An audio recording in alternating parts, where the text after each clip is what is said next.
Let's face it, I'm a bit of a Metal Gear fanboy. I'll save like 50 of you the time to post that comment. Hey guys, Anthony here, and welcome to Quick Shock. Today we're going to talk a little bit about Metal Gear Solid 5 Ground Zeroes, the new Metal Gear Solid game coming out soon.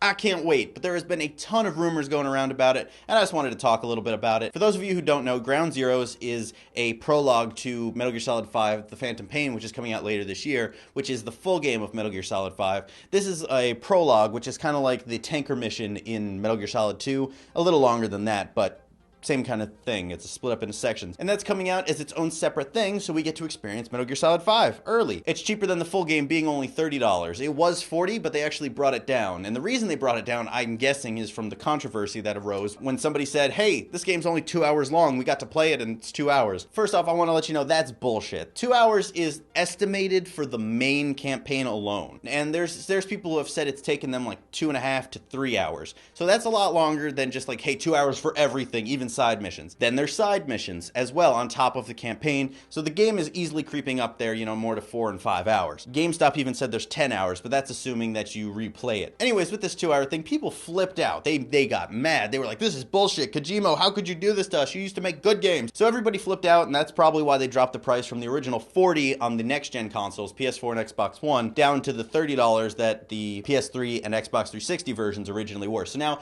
across the board, the game is $30. I'm gonna play the shit out of that game. But I wanted to talk a little bit about this whole 2 hour thing. Let's assume, even though it's wrong, let's assume that 2 hours is $30 for 2 hours asking too much. I think we've gotten a little spoiled, considering games used to be able to beat games in 20 minutes on the NES and still pay $60 for them. So first off, let's compare it to a movie. You got, if you go to a movie, you got like a $12 ticket, 3D, it's probably even more, something like that. You get snacks, that's like $10 to $15. You're already at like $27 with all that stuff, all right? You're a few dollars shy of 30 minutes, and what'd you get, an hour and a half to 2 hours of entertainment? Okay, so that's kind of what Metal Gear Solid's doing, except you get to interact with this and play it your own way. That could make it longer or shorter or whatever. $30 doesn't seem as bad when you compare it to a movie. But you know what? People have also said that this should be closer to like a $15 downloadable title. $15 downloadable titles are great, but you wouldn't say that they have AAA quality to them. Games without having this AAA quality of graphics and design can still be good in their own right. But you wouldn't add some more content to these little $15 games and sell it for $60. Unless you're Angry Birds, fuck those guys. But those games aren't of the great quality that Ground Zeroes will be. Ground Zeroes, you're paying $30 for a $60 quality game. So I think that's already a few dollars there that you get back from that overall $30 price. It's like $5, $10 there in the quality that you get from this game is worth more than the $15 downloadable title. And yeah, the game's on the new Fox engine, which I can't wait to see in action. And that brings me to my next point.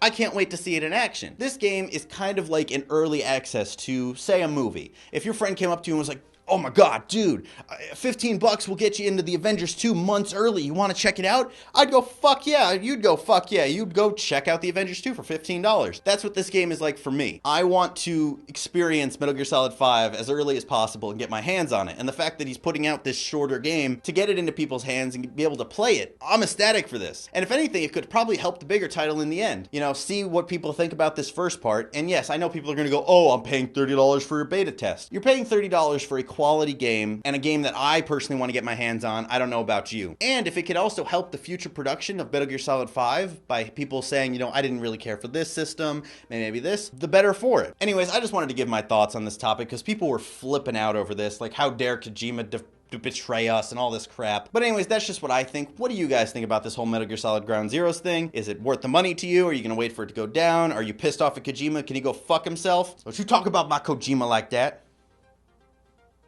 I'm sorry, I like his games. I'm playing Peace Walker right now, it's really good. But anyways, that's just what I think. What do you guys think? Let me know in the comment section below, and also like this video if you want to help us out. Subscribe to the channel if you're not, and I'm gonna go be Peace Walker. Alright, and I'm calling bullshit on this. I get it. He's big boss. He can do anything. What kind of shitty weapons are they making if one man can beat these fucking things?